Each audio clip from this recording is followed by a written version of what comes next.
Good morning YouTube friend, তোমাদের সবাইকে আবার অনেক অনেক ভালোবাসা। আমি ভালো আছি। আজকে আবার একটা ভিডিও নিয়ে চলে আসলাম। সেটা হচ্ছে আমাবস্যার সময়সীমা কখন, আমাবস্যা কখন শুরু হচ্ছে।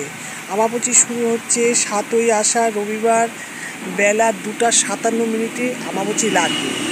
এবার হচ্ছে আমাবস্যা কবে ছাড়বে। আমাবস্যা ছাড়বে হচ্ছে 10ই আষাঢ় 25শে জুন বুধবার রাত্রি 3:21। তো সুতরাং বন্ধুরা, তাহলে আমাদের বুধবার ছাড়লে আমাদের কিন্তু মাকে পরিষ্কার পরিচ্ছন্ন করতে করতে কিন্তু বৃহস্পতিবারই আমাদেরকে করতে হবে। তাহলে আমাবস্যা লেগে গেলে মন্দির বন্ধ হয়ে যাবে। তো মার মন্দিরের বাইরেই আমাদেরকে মাকে পুজো দিতে হবে, পুজো পাঠ করতে হবে এবং আরতি কীর্তন করতে হবে, অনেক ভজন করতে হবে। এই টাইমে আমাবস্যার সময় অনেক লোক সিদ্ধি লাভ করে, যারা বড় বড় সাধু সন্ন্যাসীরা আছেন, যারা বড় বড় সেবিকারা আছেন। এবার বৃহস্পতিবার মাকে স্নান ধান করিয়ে, মাকে নতুন বস্ত্র পরিয়ে, মার আসন পরিষ্কার করে মাকে পরমান্ন রান্না করে দিতে হবে, মাকে আলতা সিঁদুর পরাতে হবে। আর এই আমাবস্যার সময় কখনোই মাটি খনন করা যায় না। মাটি খনন করলে এতে আমাদের অনেক দোষারোপের মধ্যে পড়তে হয়। আমাবস্যাতে যে সমস্ত প্রসাদগুলো তৈরি হয়, মাকে দেওয়া হয়, সেগুলোকে সবাইকে গ্রহণ করতে হয়। তাতে অনেক কালদোষ থেকে মুক্তি পাওয়া যায়। তো বন্ধুরা, আজকে আমাবস্যার সময়সীমা আমি জানিয়ে দিলাম। তোমাদের যদি ভালো লেগে থাকে তাহলে অবশ্যই একটা লাইক করুন।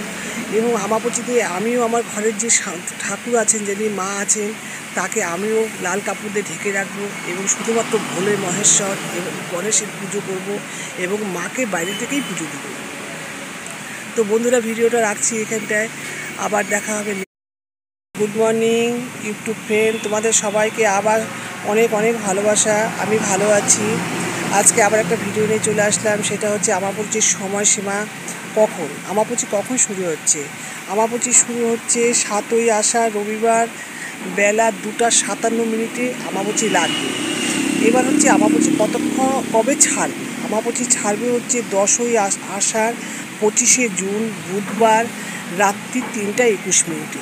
তো সুতরাং বন্ধুরা, তাহলে আমাদের বুধবার ছাড়লে আমাদের কিন্তু মাকে পরিষ্কার পরিচ্ছন্ন করতে করতে কিন্তু বৃহস্পতিবারই আমাদেরকে করতে হবে। তাহলে আমাবস্যা লেগে গেলে মন্দির বন্ধ হয়ে যাবে।